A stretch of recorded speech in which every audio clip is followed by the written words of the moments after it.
Hello friends, आप सभी का स्वागत है एक और नए वीडियो में। आज हम लोग डिस्कस करने जा रहे हैं टर्सरी विंड के बारे में। तो टर्सरी विंड के बारे में हम लोग डिस्कस करने जा रहे हैं। इसके पिछले वाले वीडियोस में हम लोग पूरा सेकेंडरी विंड को कंप्लीट कर चुके हैं, ठीक है। तो चलिए विदाउट टाइम वेस्ट किए हुए हम लोग आगे बढ़ने की कोशिश करते हैं और समझने की कोशिश करते हैं कि वाकई में ये जो टर्सरी विंड है ये है क्या। तो जैसे कि आपको पता है, जो टर्सरी विंड है ये लोकल विंड है। इसका मतलब क्या है कि these blow only during a particular period of a day or year in a small area। यानी कि ये छोटे एरिया में शॉर्ट टाइम के लिए चलने वाली जो हवाएं हैं उसी को हम लोग क्या बोलते हैं, टर्सरी विंड कहते हैं। शॉर्ट टाइम के लिए और छोटे से एरिया में जो हवाएं चलती हैं उसको टर्सरी विंड और लोकल विंड कहते हैं। ये कैसे जनरेट होती हैं, क्यों चलती हैं? लोकल डिफरेंसेस होता है टेम्परेचर का और प्रेशर का, जिसके कारण ये लोकल विंड प्रोड्यूस होती हैं और ब्लो करती हैं, ठीक है। और सच विंड आर लोकल, ये जैसे कि मैं आपको बताया ये लोकल एरिया, छोटे एरिया के लिए विंड्स होती हैं, इसीलिए इसको लोकल विंड कहते हैं। And are confined to the lowest level of the troposphere. और ये ट्रोपोस्फियर के लोवेस्ट लेवल पे ही पाई जाती है, वहीं पे ही फ्लो करती हैं। लोकल एरिया में बहने की वाली कुछ छोटे से समय में ही लोकल एरिया में बहने वाली जो विंड्स है उसी को हम लोग टर्सरी विंड या लोकल विंड कहते हैं। और ये लोकल विंड वार्म विंड भी हो सकती है और कोल्ड विंड भी हो सकती है, यानी कि गर्म हवाएं भी हो सकती हैं। छोटे एरिया में कुछ समय के लिए बहने वाली हवाएं ठंडी भी हो सकती हैं, गर्म भी हो सकती हैं। तो हम लोग अलग अलग पढ़ेंगे, कुछ ठंडी विंड पढ़ेंगे, कुछ हम लोग वार्म विंड, गर्म विंड के बारे में पढ़ेंगे, ठीक है। तो ये जो हमारा वार्म विंड है, वार्म विंड, इसमें पहला आता है हमारा चिन्यूक। चिन्यूक ये बहता कैसा है, इसका कैसा प्रोसेस है, किस एरिया में बहता है? तो जैसा कि आप लोग जानते हैं कि जैसे जो मॉइस्ट हवा होती है, जब ये माउंटेन पे चढ़ाई करती है तो एक साइड पे ये ऊपर चढ़ने के बाद वहाँ पे क्लाउड बन के बरसात हो जाती है। लेकिन जब यही हवा दूसरे साइड जाती है तो वो ड्राई होती है और टेम्परेचर ज़्यादा होता है, यानी कि गर्म होती है, ठीक है। दूसरी तरफ जब यही हवा नीचे उतरती है, ठीक है, तो एक साइड से चढ़ने वाली हवा, जब मॉइस्ट हवा चढ़ती है माउंटेन पे ऊपर की तरफ जाती है तो वहाँ एक साइड बरसात करती है, और वही हवा जब दूसरी तरफ से नीचे आती है तो वो ड्राई होती है, उसका टेम्परेचर ज़्यादा होता है। तो ठीक इसी तरह प्रोसेस होता है हमारा नॉर्थ अमेरिका में। तो नॉर्थ अमेरिका में जो हमारा रॉकी माउंटेन है, ये हमारा क्या है, रॉकी माउंटेन है। रॉकी माउंटेन में इस साइड से पैसिफिक ओशियन से हमारा हवाएं चलती हैं, तो वे रॉकी माउंटेन की इस साइड ही बरसात कर देती हैं। लेकिन जब दूसरी साइड रॉकी माउंटेन की जब जो हवाएं चलती हैं वो गर्म होती हैं और ड्राई होती हैं, वार्म होती है और ड्राई होती हैं, जिसको हम लोग क्या कहते हैं, चिनूक। और ये स्नो ईटर होता है, ये आपको याद रखना है। स्नो ईटर का मतलब है कि ठंडी के समय में जब ये हवाएं चलती हैं, ठंडी के समय में, तो ये रॉकी माउंटेन के दूसरे साइड, जिस साइड ये हवाएं चलती हैं उस साइड हमारा क्या बोलते हैं, स्नो जमा होता है। तो ये गर्म हवाएं होती हैं तो स्नो को ये पिघला देती हैं, इसीलिए इसको हम लोग क्या कहते हैं, स्नो ईटर कहते हैं। क्या नाम है इसका, चिनूक। कौन सी विंड है ये, वार्म और ड्राई विंड है। ठीक इसी तरह यूरोप में अल्प्स माउंटेन की दूसरी साइड, हमारे वार्म विंड एक बहती है, जिसको हम लोग फोएन या फोन कहते हैं, ठीक है।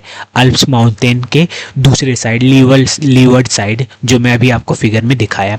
ठीक इसी तरह जोंडा जो विंड है ये भी वार्म विंड है, ये एंडीज माउंटेन के दूसरे साइड साउथ अमेरिका में बहती है। ठीक इसी तरह जो लू है ये भी एक वार्म विंड है, in the plane of northern India और पाकिस्तान के अराउंड ही ये नॉर्दर्न इंडिया में बहने वाली गर्म और ड्राई विंड है, इसको हम लोग क्या कहते हैं, लू कहते हैं।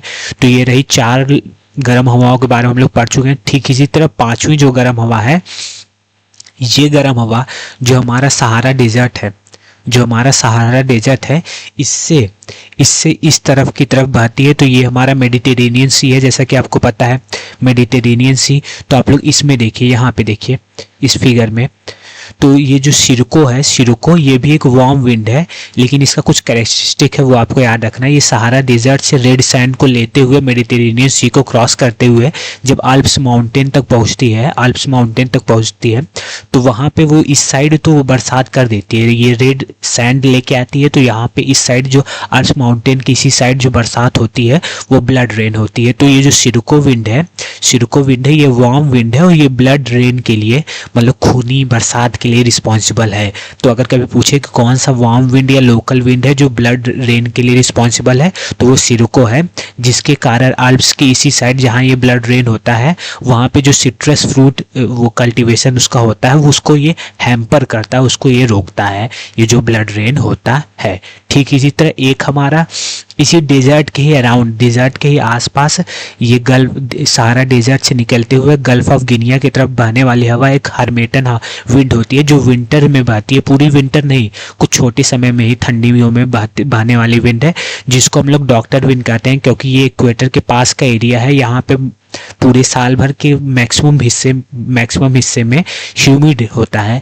तो ये जब ठंडी ठंडी हवाएं बहती हैं सहारा डेजर्ट से, ये डस्टी होती हैं और कोल्ड होती हैं, मतलब रिलेटिव कोल्ड होती हैं, पूरी तरीके नहीं, क्योंकि ठंडी के शुरुआत में, ठंडी में ही कुछ महीनों में ही फ्लो होती हैं, कुछ लोग छोटे पीरियड ऑफ टाइम में ही। तो ये ठंडी हवाएं होती हैं, सहारा डेजर्ट से बहती हैं, और ये डॉक्टर विंड इसलिए कहती हैं क्योंकि यहाँ पे जो मॉइस्चर होता है उसको ये ठंडी हवाएं मॉइस्चर को कम करती हैं। जब ये बहती हैं इस साइड मॉइस्चर को कम करती हैं, ठीक है, इसीलिए इसको डॉक्टर विंड कहते हैं। ये cold, dry and dusty wind है। ठीक इसी तरह ऑस्ट्रेलिया में मतलब डेजर्ट के अराउंड बहने वाली हॉट एंड ड्राई विंड एक है, जिसको हम लोग ब्रेक फील्डर कहते हैं। ठीक इसी तरह सैमल एक विंड है जो पर्शियन गल्फ में बहती है, पर्शियन गल्फ के अराउंड, ये कोल्ड और ड्राई विंड है। ब्लैक रोलर है यूएसए के अराउंड बहने वाली hot and dry wind. Santa Ana एक है कैलिफोर्निया और मोहावे डेजर्ट के अराउंड बहने वाली हॉट विंड है, हॉट एंड ड्राई विंड। तो ये हॉट विंड, कोल्ड विंड, ये आपको अलग अलग नामों से याद रखना है, इसमें कोई वो रॉकेट साइंस नहीं है जो मुझे आपको बताना है, आपको केवल याद रखना है, ठीक है। अब कुछ कोल्ड विंड्स के बारे में हम लोग जान लेते हैं। तो कोल्ड विंड्स में पहला हमारा मिस्ट्रल विंड है, जो फ्रांस के अराउंड बहता है, और ये कोल्ड और ड्राई और बहुत हाई स्पीड विंड है, इसको आपको याद रखना है, मिस्ट्रल विंड। ठीक इसी तरह बोरा विंड है, कोल्ड विंड है, इटली के अराउंड बहता है, वेट एंड कोल्ड विंड है, ये वेट भी है, ये थोड़ा सा गीला भी है, बोल सकते हैं थोड़ा मॉइस्चर कंटेन विंड है, और कोल्ड विंड है, और लोकल विंड है, ठीक है। ब्लिजार्ड है इसी तरह साइबेरिया के अराउंड, नहीं, ब्लिजार्ड जो है ये कोल्ड और ड्राई विंड है, यूएसए एंड कनाडा में बहने वाली, इसको ब्लिजार्ड कहते हैं, जो कोल्ड एंड ड्राई विंड है। ठीक यही विंड जब साइबेरिया में बहती है तो उसको हम लोग पूर्गा कहते हैं, ठीक है, ये भी आपको याद रखना है। पेम्पेरो एक कोल्ड विंड है जो अर्जेंटीना और उरुग्वे के अराउंड बहती है। ग्रिगेले एक कोल्ड विंड है जो इटली और फ्रांस के अराउंड बहती है। और ठीक इसी तरह ट्रेमोंटेन एक कोल्ड विंड है जो ये भी इटली और फ्रांस के अराउंड बहती है, ठीक है। तो आपको बेसिकली ये जानना है कि छोटे से एरिया में कुछ शॉर्ट टाइम के लिए जो चलने वाली हवा है उसको हम लोग टर्सरी विंड, लोकल विंड कहते हैं।